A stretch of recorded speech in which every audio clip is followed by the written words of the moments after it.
Hey everybody, how you guys doing? I'm Eric Gerlach, and this is a bit of a talk, a little song and a dance about Diogenes, one of the more amusing and strange thinkers of ancient Greek philosophy.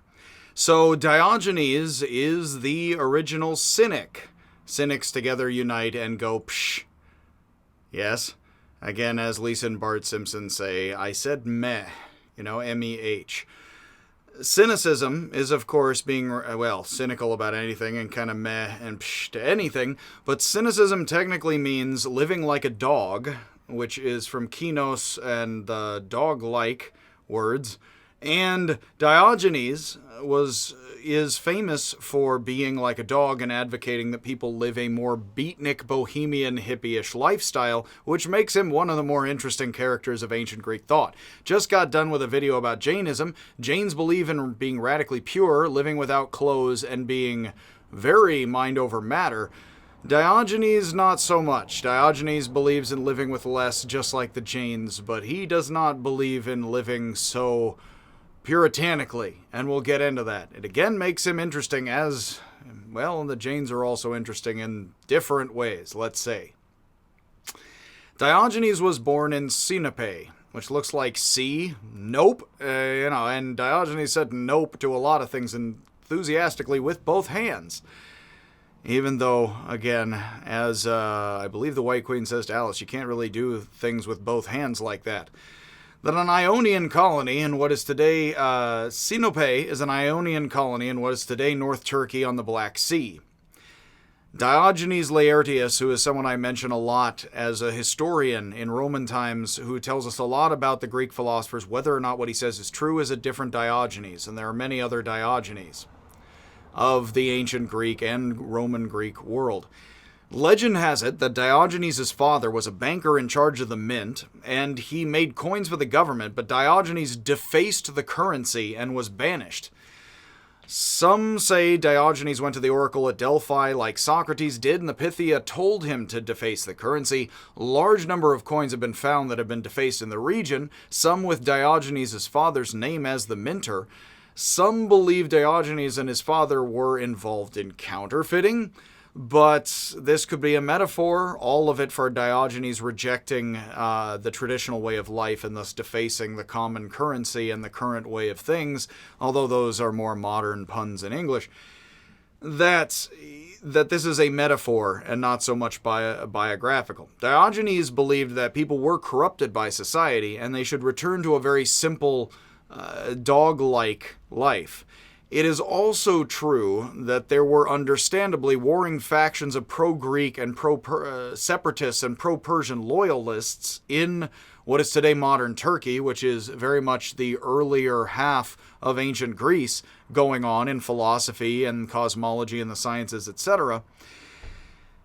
And they were fighting over authority of the city, and the coins may not have involved Diogenes, but rather political infighting, and people lumping him with being pro or anti-Persia. If this is true, the story stuck to Diogenes as a metaphor after the fact. Either way, sources tell us Diogenes moved to Athens, where he became famous for his lifestyle and amusingly cynical interactions with others.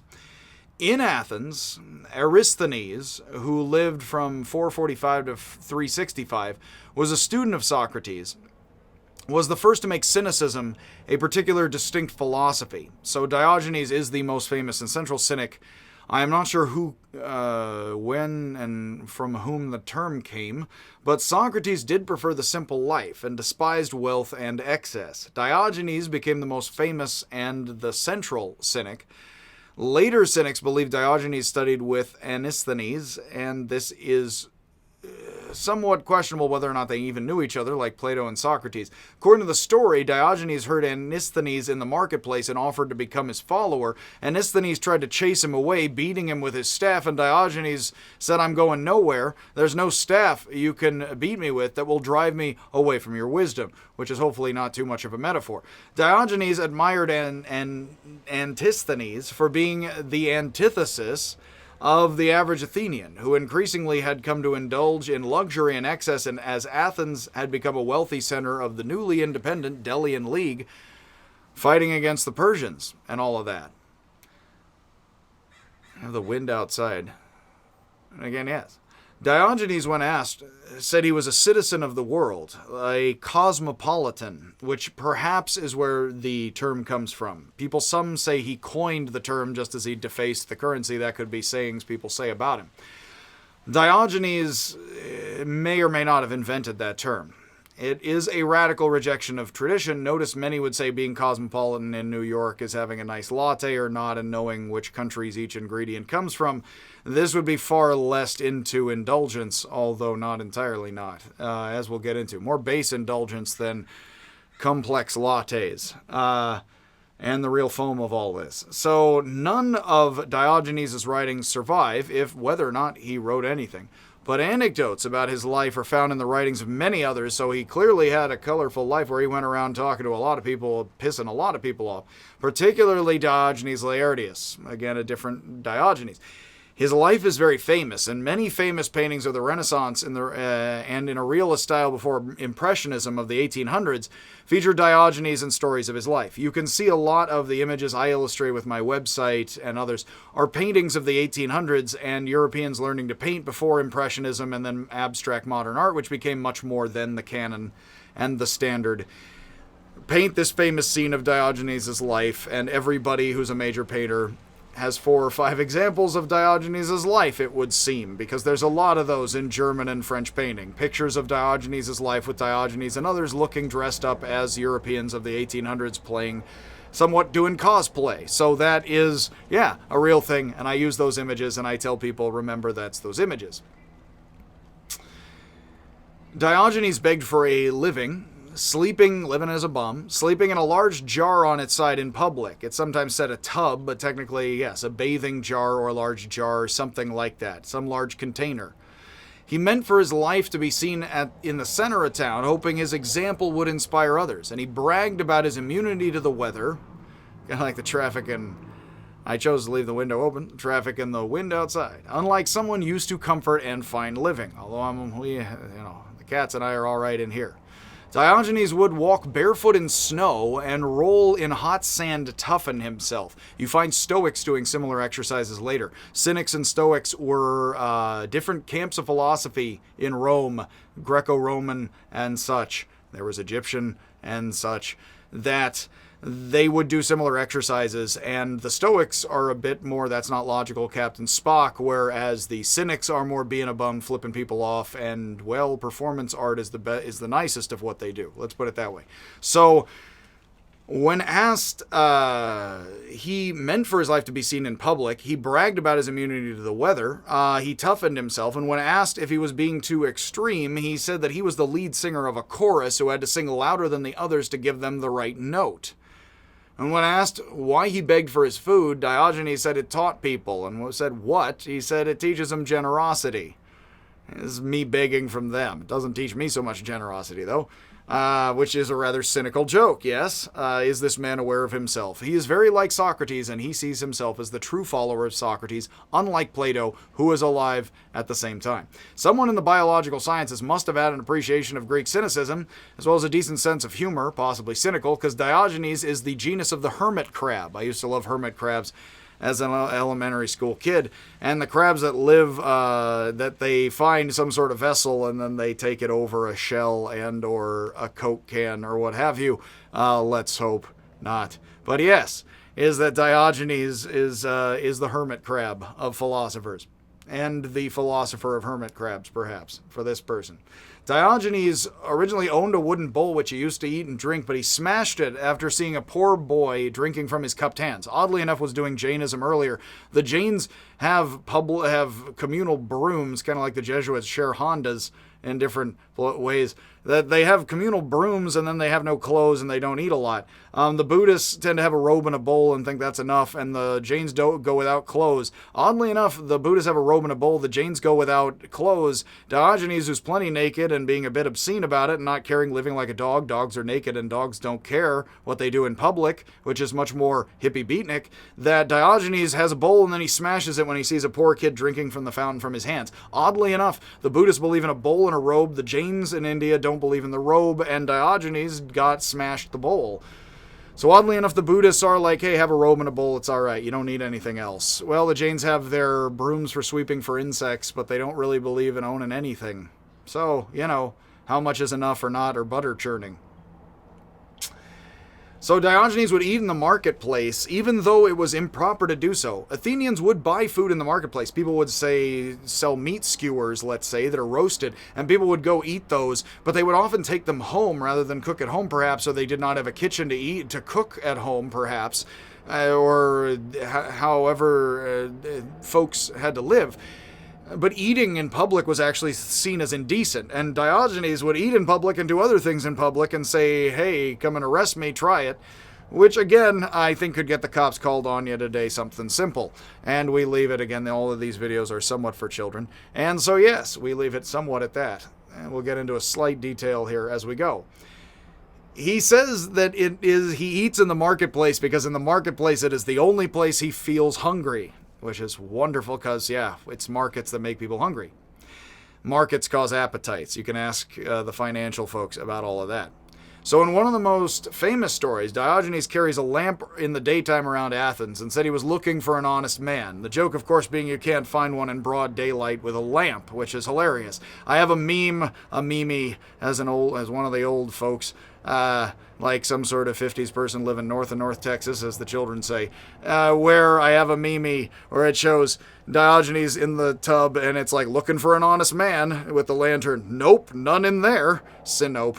And yes, looking around inside here, outside all the time in broad daylight with flashlights and the mag light. Can't find the honest people. I don't know where they are. So live like a dog, and be honest and brutal and simple rather than the complicated markets and human words I'm spitting at you. Because them complicated wordings just not, the dogs are simple. A dog...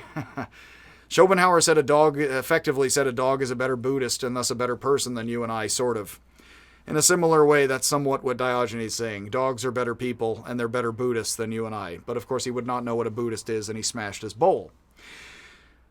So, and he has a lamp, apparently, or at least one he clearly stole from someone else, the heathen, It is similar to Socrates. He wanders around Athens. He says he's in search of someone who truly knows something, but he can't find anyone. Diogenes sees himself as the true heir of Socrates, so he employs the lamp. Diogenes was against complicated theory. He believed that true wisdom was found in the practice of a simple life ruled by reason and moderation. Oddly, Diogenes himself sounds a bit like he believes in rationalism over emotivism and intuitionism, which is odd because he believes in living like a dog. So oddly, he does speak as if, no, this is reason over the passions, and that's what I am. So oddly, he's telling us that dogs have more reason over their passions than human beings do, with all of the reasoning and the markets and the stuff. That is odd. And it's ironic. Does he mean it ironically, or rather rationally, in the circle of it? With Parmenides mentioned that when Diogenes was approached by a Parmenidean who says motion is impossible, Diogenes just got up and left. He didn't argue with the guy. Somewhat like somebody heard of Berkeley, I think Samuel Johnson, and he kicked the rock and said, thus I refute Berkeley's immaterialism thus. And there's the rock right there. Does that get us out of the problem? That motion's impossible, I'm not arguing with you, I'm just going to move over here. It's a very Zen-like joke. Called Diogenes the dog, the cynic, the Kinos, it is unknown whether this is an insult it came from somebody else, or whether it's a badge of honor he came up with for himself. The word cynic comes from the ancient Greek kinikos. My Greek is non-existent, thus not even terrible. Dog-like. Diogenes says dogs sleep anywhere, eat anywhere, and do all of the natural bodily functions I do not have to have your parents explain to you anymore, in the open without shame. Which is a bit beatnik hippie-ish if you catch my drift. Dogs are honest and free of human anxiety, and so Diogenes thinks people should study dogs to learn how to live. Diogenes says while dogs bite their enemies, he bites his friends, and shocking them to teach them about life, which is is bringing us once again, quite consciously most likely, Socrates saying he is the stingray, although that is one of Plato's plays Diogenes is heckling Plato and saying Plato doesn't know Socrates. Plato says Socrates says he's a stingray. Diogenes probably would heckle from the play right in the audience right here and yell out like a dog would bark in the middle of a play. Yeah, and who's the real stingray? Who's the real gadfly here? Me or you, Plato? You know what I mean? Seems like you like tyrants, as we'll talk about here. So Diogenes said that wealth was inferior to courage, custom inferior to nature, and passion inferior to reason. The last one, again, sounds like he's trying to be a rationalist rather than an intuitivist or or not even so much an empiricist, an emotivist or romantic. But again, that is an odd part of his dog-like beatnik wisdom. Several stories and lifestyle. Several stories involve Diogenes being obscene, further rejecting custom and tradition to show people they were attached to things that were meaningless.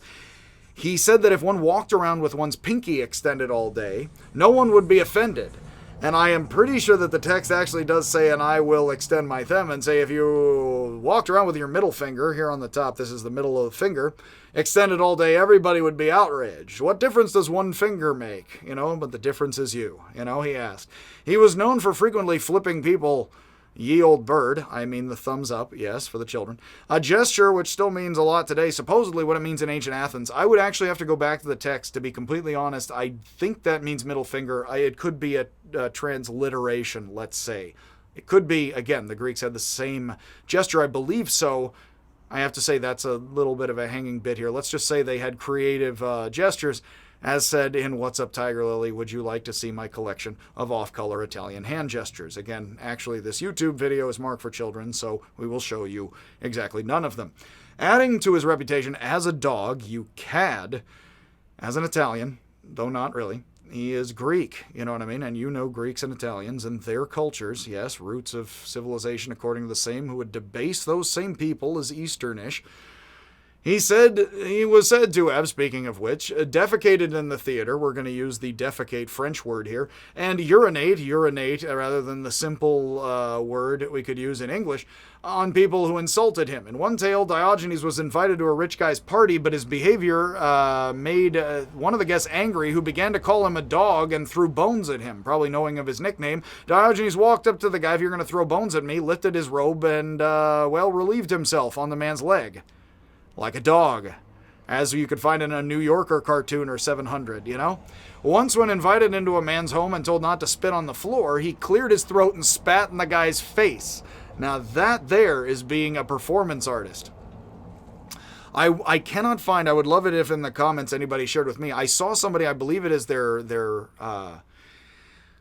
film thesis for some sort of, I would imagine, a program, and it was put on YouTube, and it is a young guy. He's invited to a rich guy's house. The rich guy's smarmy. He's like, hey, how you doing, kid? Introduces him to his wife. The wife's all over the young guy. He gets sickened by the whole scene and all the people there, so he takes his painting, his abstract painting, over the mantelpiece, and he smashes it in front of everybody, all upset by them, and then the rich guy gets him outside, and he's like, that was perfect, kid, perfect, brilliant, and he pays the guy extra, and he's like, that's exactly what I wanted you to do. And of course, that is the setup, that's the piece, that's the modern art, with modern art mocking along with the soup cans of Warhol. It's like, well, I'm getting people to pay for this. I don't know. At that level of cynicism in the 80s. You have here, it's like, okay, I'm coming over to a guy's house. Hey, don't spit on the floor, buddy. Okay, I'll spit in your face. I'm that kind of guy. You have here, of course, the extent of, Yoko Ono screaming at people, Fluxus, etc. Which, again, I do think is part of our history. I, again, come from the hate and Berkeley town, Berzelkely, Stan here, and I do like it, so I'm not going to spit in anybody's face directly, but again, human behavior and countering culture. Not to celebrate it one way or the other. Some find it too crude. The Stoics would. Others find it maybe what people need.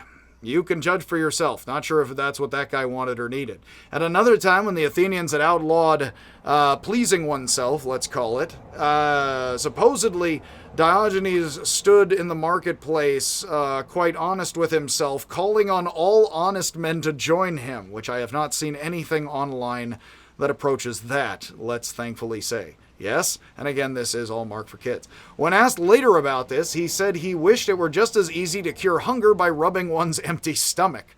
And I will let, again, the adults slowly explain this to themselves and everybody. This technique, like his walks with the lamp, failed to find an honest man in broad daylight, let's hope. At least it was not reported anyone joined him. So there were no honest men found by that empirical method either. It does remind, for those who think empiricism is a highly scientific rather than a human hunter-gatherer thing, supposedly there was a Talok king of Central America who had the Spaniards come into his court, and he's like, let me try the, he dunked one underwater for a while, brought him up. It's like, nope, they're not gods. Empiricism. You can figure stuff out. So yeah, that failed to find an honest man in Athens or an immortal Spaniard, and no one expects the immortal Spaniards, nor want so much of an inquisition, of course. So later cynics, as I like to have some sense of humor, I hope, later cynics who look back to Diogenes for inspiration would do all of these things: go barefoot, urinate, have sex in public, and generally not give much of a dang. Again, frankly, my dear, I don't give a damn about social conventions. And this is similar to the Dada artists of the 1900s, the beatniks of the 50s, the surrealists of the 30s, 40s, the hippies of the 60s, and many others, Fluxus of the 70s, etc. Opposed to a society engaged in war and commercialism, countercultural movements often reject social norms and bring obscenity and sexuality to the fore. You find the Taoists of China doing that. I am not someone who thinks the West has passed through these motions and then now we have a culture that does accept that. I think you find that in China, you find that in India, you find it in places more and less, and then people today do that more and less. I think that is better to understand it that way than think that, say, European people have Diogenes in their lives such that they are beatniks or more or less. I don't think that is so much what you see, but I will let people think for themselves quite here. Marcuse, a German philosopher popular with the hippies, sometimes known as the father of the New Left, who rejected the commercialism of the establishment, seen Bill O'Reilly call that a good thing, argued that female parts of women are not obscene. It's war and poverty that are obscene, so while we're worried about showing parts of women and men, we are concealing war and poverty, and that is actually far more obscene than the naked body. That itself would be rather hippie and a bit cynical and Diogenesian, or cynical, although the word cynical now means just simply dark in humor, let's say. The modern French philosopher Foucault, who was also influential to the hippies, writing his central text in the 60s and 70s, and early 80s, read Diogenes to resist power and authority, specifically Sloterdijk in his Critique of Cynical Reason of 1987, which is one of the latter works, central works of German philosophy. The Anglophonics aren't so up on the latest of German philosophy, I must confess. None of them, I have to say. I'm not. Nobody is. It seems plenty. Argued that we must return to Diogenes for inspiration today, and that actors who portray the obscene and terrible are engaged in the rejection and criticism of authority and tradition, just like Diogenes. You can find in Potapada, in the Buddhist dialogues and other things, you can find similar cynical folks of India who don't know they are specifically dog-like. Although Homer seems to think there are dog-like headed people in India. In Athens, Diogenes was said to have interrupted Plato's lectures on more than one occasion, arguing against Plato's interpretation of Socrates. Diogenes believed, perhaps correctly, that Antisthenes was Socrates' true heir, and Plato had hijacked his legacy. Plato said that Diogenes was Socrates gone mad. So at least Plato thinks he's a bit Socratic. Once, after Plato argued humans should be classified as featherless bipeds, Diogenes famously plucked a chicken, brought it to Plato, and threw it in the middle of the room, supposedly, and said, "Behold, I bring you a man." Somewhat like Pontius Pilate, behold the man, in the Latin ecce homo, which is what Nietzsche calls his autobiography, Behold the Man. But in Nietzsche and Pontius Pilate's... For Nietzsche and Pontius Pilate, they actually were pointing to a specific guy, Nietzsche himself, Pontius Pilate, Jesus. Diogenes is not pointing to a man, he is pointing to a featherless chicken. So, what have you. One source says Plato changed the definition to include broad, flat nails after this, though he may as well have gone with beakless or anything else, genetics. According to another story, Plato was teaching about ideal forms and pointed to several cups on a table, arguing that there were many physical cups, but only one idea and form of the cup, which is in the mind, superior to the physical copies. Many believe that. Wittgenstein would actually caution you not to believe that, and I am in his camp, but I will not go off about that now. Diogenes, heckling Plato from the gathered crowd, said he can see the cups, but not this superior ideal form. One idea of the cup. Where's the one idea of the cup? In the mind, in the world, where is it? Plato replied that we can have it in our mind. Diogenes picked up a cup, noted it was empty, and says, where does the emptiness of the cup from? Does the emptiness of the cup have a form itself that comes from the mind?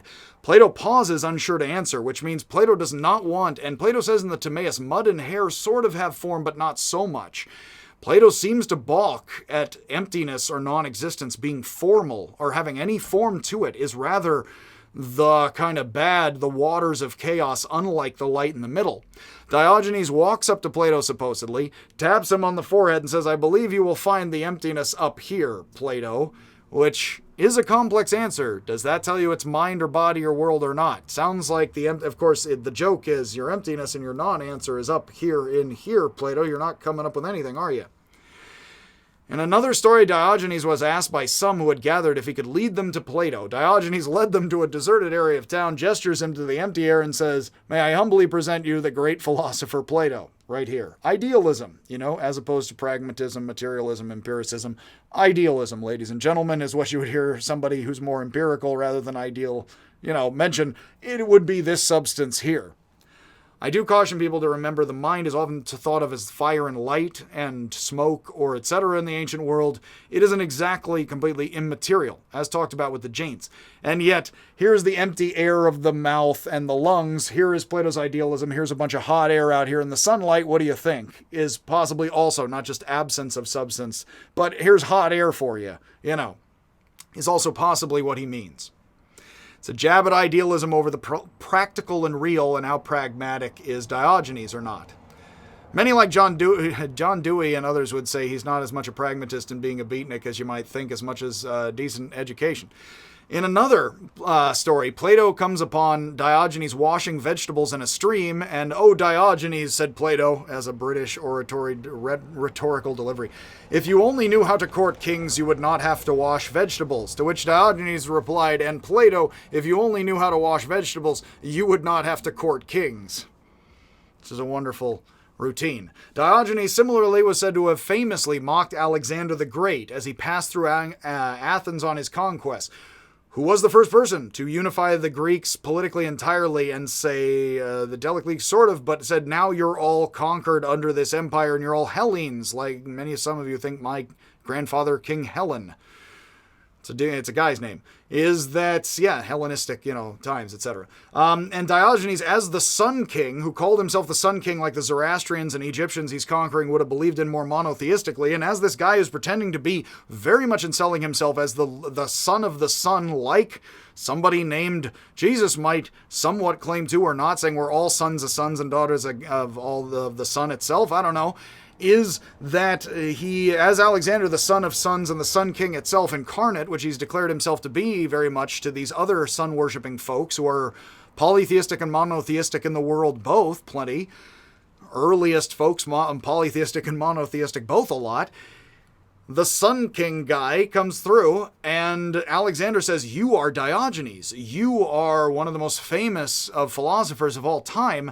I will give you anything you would ever desire materially in the world. And Diogenes says, could you just move out of my sunlight, please? I'm trying to get into the sun here. Just move out of my sunlight. You know what I mean? I got the nice lamp here. Actually, yeah. I got the good lamp, which is good, and the more sun bulb in it so I can fake the sunlight. There's sun coming from out there. And this right here, actually, this is postmodernism for you. This is the fake sun. Yes, that I got right here. So, yeah. And the camera adjusts. So, yeah. It's all a routine. I am an image right now, and the audio is separate. It's like a Lynch movie. Is that Diogenes is in his sunlight, is like, hey, get out of my sunlight, would you? Okay, there we go. There we go. All right, now we're good. Yes, we can live more like dogs and honest people now, you know. So Alexander comes from North Athens. He would have definitely been seen as a barbarian. Alexander, in another version of the story or a separate story, sees Diogenes picking through bones, and when asked what he's doing, and Diogenes, like Bodhidharma, almost certainly never did this to the emperor, although because he would have died. There's Diogenes and Bodhidharma stories. Oh yeah, I just walked up to the emperor of China, told him he was a jerk. Yeah, and then he went on to do something else. Diogenes says, I'm looking for the bones of your father, but he seems to be no different, but I can't tell any of these bones apart from a slave's. There's Babylonian, in the Babylonian philosophy you can find in my videos, it says the master-servant dialogue of pessimism, cynicism, says, look at these bones. Which are the masters, which are the servants now, these bones? Oh, Horatio, it's like, oh, Yorick, I knew him, Horatio. Who's what now, to be or not to be? There is a lot of looking at bones and being like, but what are any of us temporarily, man? And he says to the man, yeah, I can't figure out whose bones are whose. Your dad's or a slave's. Now them's talking ye old gang of smack, children. And it's unlikely, again, these encounters, I'm a cynic enough, I don't think any of this happened, But yeah, I'm sure folks who like Diogenes said he said something about that about Alexander, when Alexander was clear out of earshot and cannon shot and all of that. Well, the catapults of India or not, was clean out of that, and the radius of the sun, etc. So when he was near death, Diogenes told his friends he wished to have his corpse thrown outside the city where it would be eaten by birds and beasts, sort of like you'd be punished in medieval Europe. When some refused, Diogenes replied he would not be aware of what was going on, so there was no problem at all. That's like the Epicureans. Well, death is nothing to us. You can just go ahead and, not here. When some refused, Diogenes said that, it's not going to be a thing. And one source says Diogenes died voluntarily by holding his breath, said of some in the Indian tradition. Again, it is thought you just pass out and start breathing again. Although in India it is said that some people can control their chakra and control their hearts and lungs, all of that. You can ask yourself how much any of that is or isn't, and again, I don't know what we completely prove or disprove, but yes, I don't know that is possible in ancient Greece or India or in modern times. Again, a child who holds their breath enough just passes out, and don't do that to yourself, Another source says Diogenes died from a dog bite. That seems like somebody who ain't so cynical or in their side. Cynical about the cynics, anyway. The first seems to hold Diogenes in great esteem. The second seems an insult. Another says he died of old age, so there you go. That's neither good nor bad, is it? As a philosophy, cynicism says happiness is found through being in accord with nature, simple and self-sufficient. Unnatural things, such as power, fame, and luxury, cause ignorance and discord with nature. Decently Jain-like and Taoist of India and China, which then causes unhappiness. It is similar to Democritus, who says if we're content with what we have, we lose desire for what is excessive and unnecessary. As some scholars have pointed out, it is similar to Taoism of China, and there is some work on that. There is not enough comparative work done on Indian, Greek, and Chinese philosophy, which is what I try to do and fill in for folks with these sorts of videos in common speak, of course. So both body and mind must be disciplined such that they are tranquil and comfortable in the natural world. Again, happiness and calm happiness, rather than necessarily the roller coaster ride. Free of the bondage of desire. Diogenes said that bad people obey their desires as slaves obey their masters. Later, cynicism fed into Stoicism. Diogenes taught Crates in Corinth, who passed it on to Zeno of Citium, a different Zeno than Zeno with Parmenides, of the Tortoise and Achilles, who turned it into Stoicism. So Stoicism sees itself as in a certain sense, as a reformation of cynicism that makes it more sound and logical Captain along with Spock. And not so much Captain Kirk, who's into the green lady people. Cynicism and Stoicism were both very popular in Rome as Greco-originating philosophies, which Romans were into Egyptian stuff, Greek stuff, Persian stuff in many different ways, and the Romans, of course, have similar gods to the Greeks, and that was not lost on them, etc. So just like with the beatniks and hippies, it is at the height of civilization that many turn away from it and can towards this and that they do and don't like what you will see with modern society, with many left and right turning towards this and that and not, and thinking it is much more humane to do so. Some Romans called the Cynics the Army of the Dog, which is an awesome band name. I'm not sure how much that's a band name 2 or 3 times over by this point. As Christianity, it's almost, I'm sure it's a Fluxus group. It was in the 70s at some point. As Christianity developed into a major religion in ancient Greece and Rome, it was influenced by both Cynicism and Stoicism. Some scholars have argued Jesus was a Jewish cynic, and they point to many details of his life. There are two scholars named Mack and Crossman who created something called the Jesus Seminar, which was a series of classes and lectures that went around to colleges trying to popularize the idea that Jesus the Galilean was influenced by Greek ideas and the Jewish prophetic Old Testament tradition, the Torah, and was thus a healer, a kind of Empedocles, who was teaching that we're all divine and trying to be something like a philosopher very much of his time and healer, and that we can appreciate Jesus as a philosopher, and that was the whole idea. It's not necessarily to contradict that he is or is not a religious figure, but to complement that for the average American that Jesus was a philosopher. Did that or did that not stick with people? It is my opinion. People are still very bitterly divided in many ways, including science versus religion in American life, especially people are isolated. They do often want to pick sides and think that one has been good, the other bad. And that is my humble and cynical, very much, opinion. That said, there's a lot to say about that, of course. And of course, trust and distrust the times, as you can.